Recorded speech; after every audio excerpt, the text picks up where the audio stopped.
nga Bobby Giant, Serukuma Edwin, Lukenge Sharif, Nyazi Yasir, ne Kawesi Tony.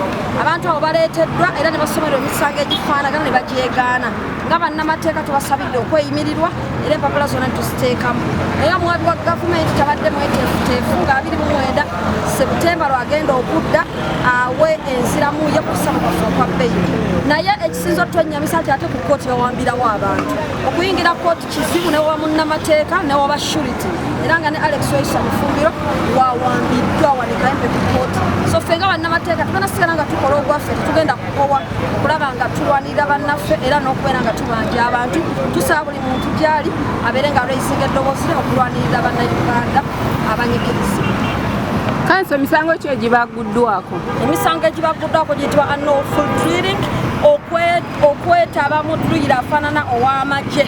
Bino bye baali ku pareedi katugambe obange amasomero gebikola agasembule abasikawuti ebintu ebifaananako bwe bityo. Naye fayiro bagirese engazi buli musango bagamba nti waliyo abalala bangi be bagenda okukwata bagatte ku fayiro, so buli muntu yeebereremu.